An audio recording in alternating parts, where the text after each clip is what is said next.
everybody! Welcome back to my YouTube channel, Abby's Daily Menu. So today, magluluto po si Mami Abby ng kalderetang buto-buto, kalderetang pork. Ayan. So, ang gagawin po natin mga mami, i-pressure cooker muna natin ang buto-buto para mabilis po. So, gagamit po ako ng pressure cooker. Ayan ang aking mga ingredients, nilagay ko na po dyan. So, nababasa niyo po, pork, tomato paste, liver spread, and even cheese, at marami pang iba. So, ang ginagawa ko po mga friend, nilagyan ko po ng kalamansi ang pork natin. Lalagyan ko rin po yan ng asin. So, hinugasan ko po yan ng mainit na tubig bago ko nilagyan ng asin at kalamansi. Then, lalagyan din po natin ng panakot sa Bisaya. Ayan, bawang sibuyas, dahon ng paminta. So, ayan na. Timplado na siya. Kaya, i-pressure cooker na natin. Nilagyan ko rin ng black pepper. So, pressure cooker na natin, mga mami, mga friends. Ayan yung pressure cooker ko. Okay, so nakalak na. Saksaklak po natin. So, yung minutes ko po na gagamitin is 25 minutes. Sobrang lambot na po yan. Actually, na halos mga lagas na yung laman yan sa buto. Ganun kalambot. Yan. So, 25 minutes yan. Hintayin natin. At habang hinihintay po natin, naghahanda na po ako ng ibang mga ingredients. So, yan po ay potato. Then, cheese. Mayroon din ako. And then, tomato paste. Del Monte po. Kahit anong brand naman. Tapos, red bell pepper. Liver spread. Ayan. So, onion. Kasi igigisa natin yun. At saka bawang. Igigisa natin yun. Ayan, naluto na ang aking buto-buto. So, igigisa na natin. Ang gagamitin natin ay mantika lang. Konti lang.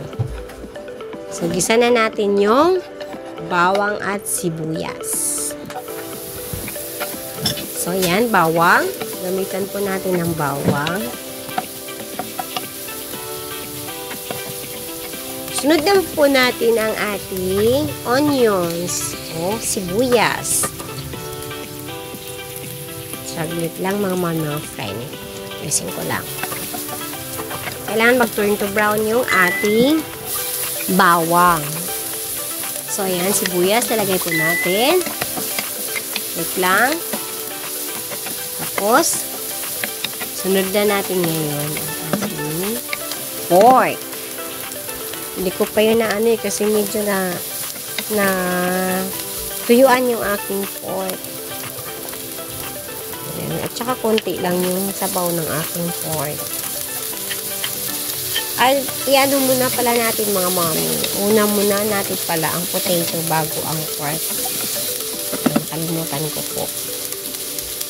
So, medyo nailuto ko po sa mantika. Kaunti lang naman. Saka natin isunod yung pork. Inuna ko yung potato. Yan yung pork ko. So, lambot. Sobrang lambot na po yung pork ko, mga mami. Since, napakuluan. Pero malasa na po yan. May tinimpla na siya.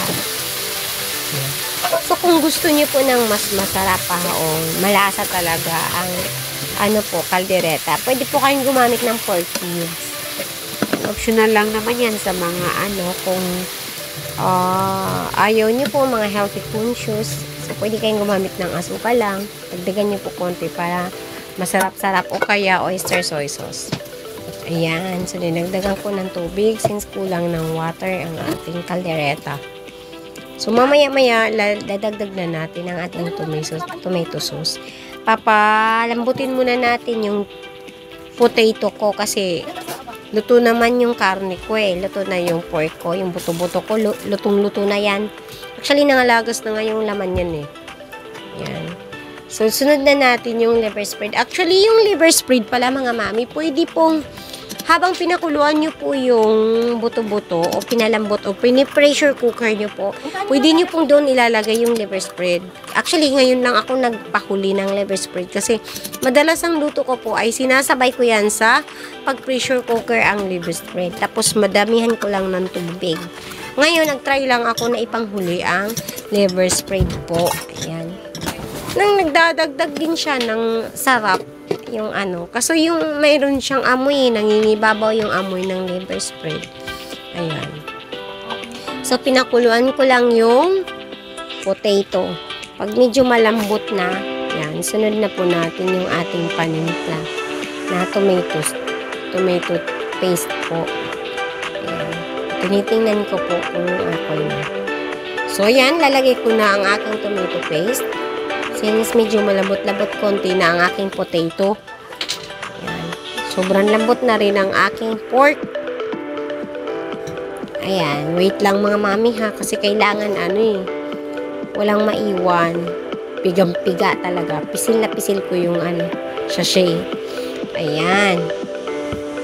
So, ayan na po ang ating tomato paste. Ayan, ay halo lang natin. So, ayan yung pork cubes ko. Papatakan ko yan siya para mas lalong masarap ang ating caldereta. Ayan. Pero ang nagpapasarap din lalo, nagpapangibabaw sa sarap ang cheese. Kaya, favorite ng bayan yan. Lahat na nakatikim ng aking caldereta ay nire-request talaga nila. Dahil ang sarap dahil ma-cheesy yung aking calderetang buto-buto. Ayan, ayaw ko nung magkalderetang puro laman nakakaumay. Mas masarap yung buto-buto. So, ayan na yung cheese ko. Lalagyan ko din ng kunti asin. Dadagdagan pa natin. Nilagay ko na rin po ang red bell pepper ko. Kasi nga luto naman siya. Panghuli ko talaga lagi ang bell pepper. Yan pa hindi siya malata.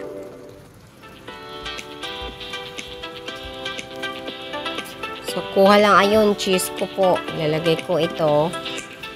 Yan, dagdagan ko pa yan. Yan, budbud natin yung aking cheese. So, talagang ang sarap niyan. Grabe.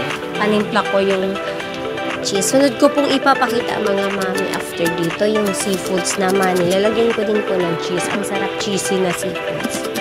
Sarap niya po. Ayan. So, shake lang natin yan para matutunaw yung cheese natin. Yan.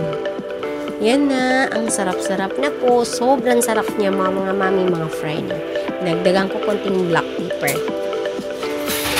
Yan. So, thank you for watching mga mami, mga friendly. Hope you don't forget to like and subscribe. And don't forget to click the notification bell para you are always update sa mga bagong video ni Mami Abby. Thank you for watching. Bye-bye!